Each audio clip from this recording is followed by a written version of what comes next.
أعوذ بالله من الشيطان الرجيم بسم الله الرحمن الرحيم وبعد. bayan haka yan uwa, wannan shine littafinmu na lugha arabiya na babban aji kenan. Gashi na an kammala wani bangare daga ciki kuma mun gabatar muku da littafin. Insha Allah a nan za mu yi bayanin yadda tsarin littafin yake da kuma yadda za a rika wato gabatar da ayyuka, wajibat kenan ko kuma tadribat, assignment kenan da turanci. Kafin nan za mu sake maimaita darasin, duk da cewa mun gabatar da darasin a gaban mun ta karantawa, amma an samu wasu ɗan canje-canje a ciki, don haka yanzu zan sake karantawa. Idan na karanta sannan daga ba sai yi bayanin yadda za a yi wannan assignment din insha Allah. Kuma wannan littafi duk wanda ya printin na wannan littafin baya bukatan ya sayi wani littafi daban. A cikin mun ware wurin da za a rika rubutu a cikin littafin. Idan an kammala sai a ɗauki hoto a tura mana. Kafin in soma karanta littafin akwai abubuwa guda uku ko kuma akwai abubuwa kamar haka da ya kamata in gaya muku. Abu na farko shine ɗalibi zai printin na wannan littafin, ya je inda ake kafin inda ake printin, ya yi printin nashi ya rike a hannunsa. Idan lokacin karatu ya yi, za mu rika karatu, ɗalibi na kallon littafin, shi ma malami yana karantawa. Yawwa. Sannan bayan haka abin da ake bukata a wurin ɗalibi shine ya kula yadda malami yake ambatan lafazi a nan, wato yadda zan kira lafazi da wasani mai kyau, haka shi ma ɗalibi in ya tashi karantawa ya haddace ko kuma ya yi kokari ga ya iya furta wannan kalima ɗin ko wannan lafazin da wasaninsa da komai yadda malami ya furta. Misali, yanzu wani lokacin idan mun karanta wa ɗalibi lafazi, yadda muka karanta daban, yadda shi ma ya karanta daban. Misali kamar wannan lafazi na sautu misali, ko kuma wannan kamarun za a ce kamarun ne tun daga gwamnatai a kan ra'un, kamarun shamsun, amma wasu ɗalibai su suke kamaru shamsu, wanda ba daidai ba ne. To ya kamata ɗalibi ya sabar wa kansa da kula da ƙarshen harafi, kowane wasali ya ake kiran shi. Idan donma ɗaya ne ka sa donma ɗaya, in fataha ɗaya ne ka sa fataha ɗaya, in kasira ɗaya ne ka sa kasira guda ɗaya. Idan bibbiyu ne ma tanwin kenan, in mai tanwin ne sai ka sa mai tanwin, in fataha biyu ne ka kira fataha biyu. An gane ko? Wannan game da karatu kenan. Ɗalibi ya yi kokari ya ga yana karantawa yadda malami yake koyar da shi, yadda furucin malami yake. Yawwa. Insha Allah yanzu kuma gabatar da karatun kai tsaye. Bismillahir Rahmanir Rahim. Al-qismul awwal. Al-qismu al-awwal, kashi na farko. Al-lafzu. Al-lafzu wato bayanin lafazi kenan, furuci kenan a Hausance. Zaka yi fassara shi da furuci, saboda in kace lafazi ma a Larabci ne Hausawa suka ara, amma in kace furuci shine fassaran lafazi. Al-lafzu, menene lafazi? Huwa sautun, shine wani sauti, ya tarakkabu, yana hauhawa, wato ɗaya haukan ɗaya, ɗaya haukan ɗaya, min al-hurufi, daga harufa. Wato sai ka yi amfani da harufa na hija'iyya, alifun ba'un, ka ɗaura ɗaya kan ɗaya, sannan ka samu lafazi. Amma ba dole ba ne, da harafi ɗaya ma ana iya yin lafazi. Sawa'an dalla ala ma'ana aw lam yadul, daidai yake da shi wannan lafazin ya yi nuni da ma'ana ko bai yi nuni ga ma'ana ba, wato ko da yana da ma'ana ko ba shi da ma'ana, sunan shi lafazi. Misali, in muka ce alifun shi kadai babu ma'ana, ba'un shi kadai babu ma'ana, ta'un shi kadai babu ma'ana, amma in muka ce muhammadun yana da ma'ana. Aqsamul lafzi, rabe-raben lafuza. Yankasimu ila kismaini, yana kasuwa zuwa gida biyu. lafzun ya dullu ala ma'ana, lafazin da ke nuni akan ma'ana, wato wanda ke da ma'ana. Misalun, ga misali. Kalma ta misalun mafi yawanci a kula, in ana karanta wasu ya ce misalu ko kuma misalu. Misalun akwai dhammatai ne a ƙarshe. Misalun. Muhammadun, wannan lafazi ne mai ma'ana. Umarun, lafazi ne mai ma'ana. Zainabun, shi ma lafazi ne mai ma'ana. Qamarun, lafazi ne mai ma'ana. Shamsun, shi ma haka lafazi ne mai ma'ana. Ga na biyu, lafzun la ya dullu ala ma'ana, akwai lafazin da baya nuni akan ma'ana ko kuma bashi da ma'ana. Misalun, ga misali nan, misali ka ce dammahamun, kun ga dammahamun bashi da ma'ana a larabci. Idan ka bude kamus kuma ba za ka same shi ba, bashi da ma'ana. An gane ko? Sai kuma ba'un misali, harafi na ba'un shi ma bashi da ma'ana, shi kadai kawai ka ce ba'un, bashi da fassara. Kamar fa'un shi ma ba ma'ana, kafun da wasali duka ba ma'ana. Kamar wannan kalma ta bunaizu, kalma na zainabu ne aka juya shi aka dawo da ba'un farko, ganan zainabu ba'un farko. Kamar yadda muhammadu shi ma haka nan, kalma ta muhammadu ne aka juya harufan aka dawo da harafin ƙarshe farko, ana aka dawo da harafin da ke ƙarshe ya zama farko a nan har aka je ƙarshe. Shi ma wannan haka. Ban shi ma ba shi da ma'ana, misali fan duk babu ma'ana. To anan mun kammala darasinmu na lafazi insha Allah. Anan mun fahimci lafazi wani sauti ne wanda yake hauhawa daga hurufal hija'iyya, ko kuma koma bai hauhawa ba, koma harafi dai ne shi ma lafazi ne. Kuma mun fahimci cewa ya kasu gida biyu, mai ma'ana da mara ma'ana. Yawwa, to wannan a ƙarshe akwai wani zance da malamai suka takaita darasin, suka ce to game da rabe-raben lafazi, suka ce duk wani kalima lafazi ne, amma ba kowane lafazi ba ne kalima. Darasinmu na kalima yana nan gaba insha Allah. Sai kuma tadribat shine wajibat kenan, ko tamrinat. Da tamrinat da wajibat da tadribat duka ɗaya ne, assignment kenan wanda ɗalibi zai amsa saboda ya ƙara masa fahimtar darasi. Haka shi ma malami zai gane idan ɗalibi ya fahimci darasi ko ba fahimta ba, duk ta hanyar amsa waɗannan tambayoyi ne. Ga tadrib na farko, rakam wahid, lamba na 1, aka ce ikra ad-darsa, ka karanta darasin. Ikra ad-darsa sabiqa, ka karanta darasin da ya gabata. Waktubhu, ka rubuta shi. Bi khattin jayyidin, wato da rubutu mai kyau. Khattin jayyidin, da rubutu mai kyau. Ikra ad-darsa sabiqa, ka karanta darasin da ya gabata. Waktubhu bi khattin jayyidin, ka rubuta shi da rubutu mai kyau. An gane ba? To gashi nan mun bar wurin da za a rubuta darasin. Kai ɗalibi sai ka rubuta darasin gaba ɗaya nan wurin da fensir za ka rubuta, kar ka yi da bayaro, saboda in kai da bayaro in an samu kuskure kaga gogewa zai yi wahala. A yi shi da fensir. To ga tadrib na biyu. Tadrib na biyu wato aiki na biyu kenan. Aka ce iqra al-alfaza al-atiyata, ka karanta waɗannan lafuzza da suke tahowa. Thumma maktubha, sannan ka rubuta su. Bi khattin jayyidin, da rubutu mai kyau. Wahfaz ma'aniha, sannan ka haddace ma'anan waɗannan kalmomi. Yawwa, daga cikin abun da na so in faɗa muku ɗazu mai muhimmanci shine a cikin wannan karatu namu na lugha arabiya, an tsara wannan littafin ne ta yadda mai karatu zai zamto zai iya larabci. An gane ba? A ƙarshe ana so mai karatu ya iya larabci shi da kanshi.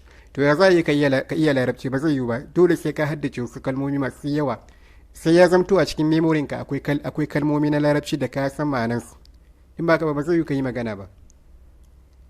Ba zai yiwu ka yi misali, kai za ka ga wani abu a gabanka, kana ganin abun da ido amma baka san sunan shi ba, saboda baka aje shi a cikin memorinka ba sunan wannan abu. Hakan ya sa muke tara kalmomi da yawa na larabci a cikin wannan littafin, muka tara kuma muka muka tilasta wa ɗalibi dole sai ya haddace waɗannan kalmomin. Misali yau idan aka yi darasi, kafin wani darasi wani sati ya gabato, ɗalibi ya haddace waɗannan kalmomi. Idan an zo yin darasi za a tambaya me ma'anan kalima kaza, ana tambayan kawai tsaya ka ce ma'anan shi kaza ne. Kana da har sati ɗaya ko kwana 5 ko kwana 6 za ka yi haddace waɗannan kalmomi. An gane ba? To aka ce ikra'il alfaza al'atiyata, ka karanta waɗannan lafuza masu tahowa, sun maktubha, sannan ka rubuta su bi khattin jayyidin, da rubutu wato rubutu mai kyau. Wahfaz ma'aniha, sannan ka haddace ma'anonin waɗannan lafuza. Ga sunan za mu fassara su, kai ma sai ka rike. Baldatun, ya kace baldatun gari kenan. Ƙaryatun alƙarya ƙauye kenan. Baldatun zai iya ɗaukan kowanne ma, ko ya zama ƙauye ko ɗan birni hakan nan, kawai dai gari ne da shi ne baldatun. Baldatun gari, ƙaryatun ƙauye. Daifun bako, daifun bako. Shurtiyun ɗan sanda, ɗan doka. Jundiyun soja kenan. Burtukalun lemun zaƙi. Kadimun tsoho, abu tsoho kenan, ba tsohon mutum ba, abu haka tsoho, abin da ba shi da rai, abin da ba shi da rai. In abu mai rai ne ba za a ce tsoho ba za a ce kadimun ba. Wannan kalma an maimaita shi sau biyu, an samu kuskure amma za a gyara. Kadimun, amma nan ana sa rubuta jadidun ne. Jadidun shine wato kishiyan wannan. Kadimun tsoho, jadidun sabo. An gane ba? A cikin darasi za mu rubuta yadda ake rubuta jadidun, sai kowane ɗalibi ya rubuta a sama nan jadidun. Babun kofa. Nafizatun window ko taga. Nafizatun taga. Matarun ruwan sama. In aka ce matarun, wannan kalman ya keɓanta ne da ruwan sama kaɗai, amma ruwan da ba na sama ba, ruwan da kake sha sunan shi ma'un. Ruwan da kake sha, kike wanka da shi, kake alwala da shi, sunan shi ma'un. Amma ruwan da ke sokowa daga sama sunan shi matarun. Kursiyun, kujera da kake zaune a kai, sunan shi kursiyun. Misbahun, fitila ko fitila na gargajiya, hatta fitila na kwai ma ana kiransa misbahun al-yawm, wanda sa makala na lantarki, shi ma sunansa misbahun. Saburatun, allon aji. Wannan kalman ya keɓanta ne da allo wanda ake rubutu, ake mannawa aji a yi rubutu a jiki, sunan shi saburatun. Amma allon da ake amfani da shi a tsangaya sunan shi lauhun ko lauhatun. Lauhatun ko lauhun shine allon da ake rubutu a tsangaya. Mimsahatun, dosta kenan wanda ake goge allon aji da shi. Misparatun, rula kenan wanda ake zane da shi na 'yan makaranta. Daftarun, littafi wanda ake rubutu a jiki, littafin da za ka ɗauka ka sa alƙalami ka yi rubutu shine daftarun. Amma littafin da kake karanta wanda akwai rubutu a jiki, misali, wannan kitabun ne. Warakatun, paper ko takarda. Baitun, gida. Ta'iratun, jirgin sama. Shari'un, layi. Sayyaratun, mota. Kitarun, jirgin kasa. Shamsun, rana. Kamarun, wata. Hatifun, wayar hannu. Jawwalun, shi ma wayar hannu. Duka biyu wannan ma'anan su ɗaya ne. Kalma ne daban-daban amma ma'ana iri ɗaya. Hatifun, waya ce. Jawwalun, waya ce wanda ake yawo da ita. An gane ba? Sai dai shi jawwalun, wannan jawwalun ya keɓanta da wayan da za ka iya yin yawo da ita, saboda daga jala ya julu yawo ne. Jala yana yawo, ya julu yana yawo. Sai ka ce jawwalun, abin da za ka iya yawo da shi, wato waya da za ka iya yawo da shi. Amma shi hatifin kuma ya keɓanta ne da irin wayan da aka yi amfani da shi a da, wanda yake gida ba a iya yawo da shi, sai da aje shi wuri ɗaya, wanda waya zai taho daga waje ya shiga jiki, daga nital kenan, irin waya na da shekaru kaman 20 da suka gabata, wanda da shi yake amfani, ko shekaru 15 kafin wannan ya bullo, shi ne hatifun. to amma a zamanin yanzu kowanne aka ce ma daga an ce maka hatifun ana nufin kowayen da ake yawo da shi ma duk zai ɗauki ma'anan jawwalun shi ma haka. sai tawilatun tebiri, haƙibatun jaka irin ta makaranta, maktabun ofis, maktabatun library. a kula da kalmomin nan guda biyu sun yi kama, bambanci su kawai ɗaya da tawun ɗaya babu tawun, an gane ba. wannan an ce maktabun ana nufin ofishi na makaranta ko ma'aikata ko ma ina ne ana iya kiransa maktabun. haka kuma wasu suna kiran tawilatun wato teburi irin na cikin ofis suna kiransa da maktabun, amma mafi shahara da daga kaji an ce maka maktabun a ko ina kaje ana nufin ofishi ne, shine maktabun, an gane ba, maktab ofishi. idan aka ce maktabatun kuma ya zamto labirarin da ke cikin makaranta wanda ya tara littattafai da yawa, ko kuma shagon da ake sai da littattafai, an gane ba, shago a cikin gari wanda aka bude kawai don sai da littattafai ana kiransa maktabatun. ko kuma ɗakin da aka tara littattafai a cikin makaranta, library kenan, ɗakin karatu wanda aka jibga littattafai a ciki, shi ma sunansa maktabatun. a kula da waɗannan kalmomi guda biyu sun yi kama, kawai bambancin su ta'un ne. kuma muna fata kamar yadda muka faɗa ɗalibi ya haddace waɗannan kalmomi saboda za a tambaya kuma zai taimake ka. kana haddace kalma larabcin ka zai karu na, saboda in ka je za ka yi magana idan baka da kalma a cikin memorin ka me za ka faɗa, sai da ka rika ina. amma in dai kalmar na cikin abin nan naka, cikin zakira ɗinka yana cikin memory ɗinka, shikenan kawai da kaga abun saka ce ai wannan kaza ne da larabci. sai tadrib na biyu afwan na uku kenan, aiki na uku ana aka ce ayyin alfaza, ayyin kanuna alfaza lafuza allati tadullu ala ma'ana, lafuzan da suke nuni da ma'ana wato waɗanda suke ma'ana kenan, wallati la tadullu ala ma'ana, haka kuma kanuna lafuzan da ba su da ma'ana wanda ba sa nuni akan ma'ana, an gane ba.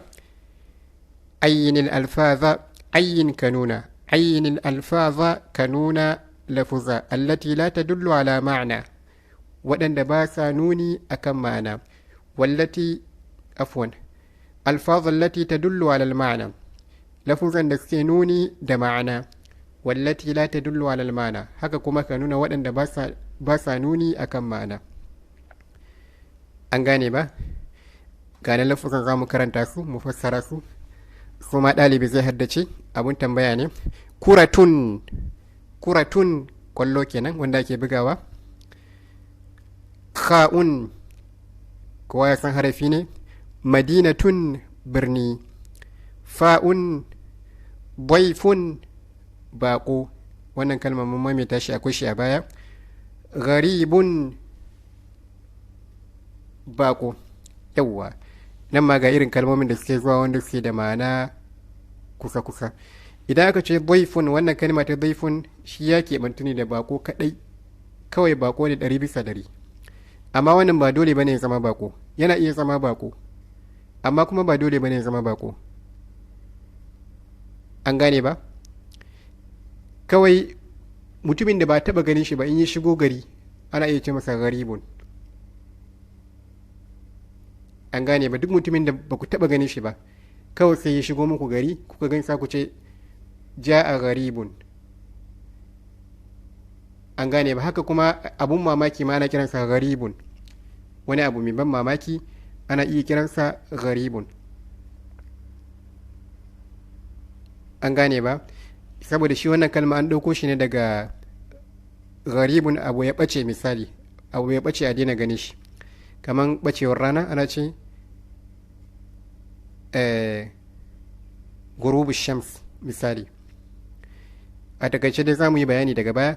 wannan dai shine ya keɓantu da bako, wannan ma ana iya kiransa da bako, an gane ko, amma yana zuwa da manoni daban-daban. najmun tauraro. qa'idun jagora. mujtahidun mai kokari. maksurun karyayye, an gane ba. sai badun sai kuma maftuhatun budaddiya. kama a ce taga mu ce annafizatu taga maftuhatun buɗaɗɗiya ce, maftuhatun buɗaɗɗiya, jamilun mai kyau, wasi'atun mai yalwa mai faɗi kenan, azbun mai ɗanɗano.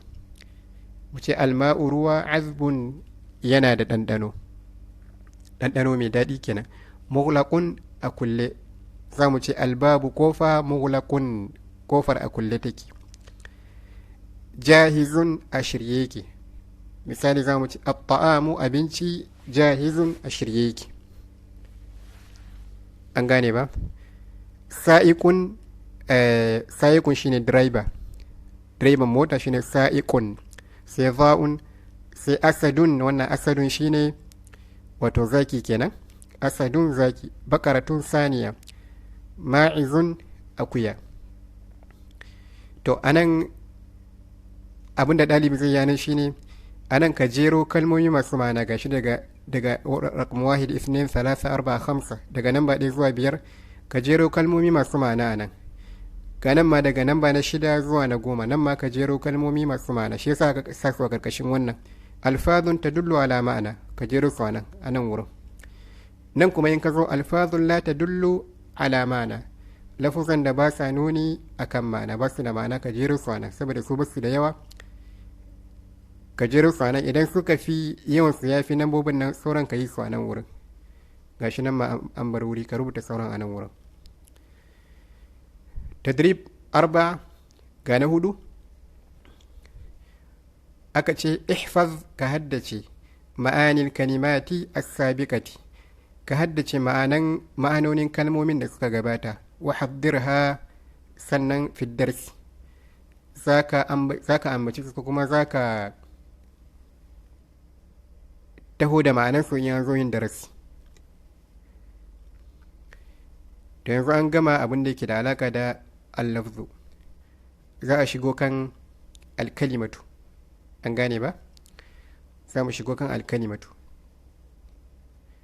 a cikin bidiyo na 2 insha Allah, ko bayanin al-kalimatu. Wannan na farko ne, mun gama bayanin al-lafzu, lafazi insha Allah. A bibiye mu a bidiyo na 2.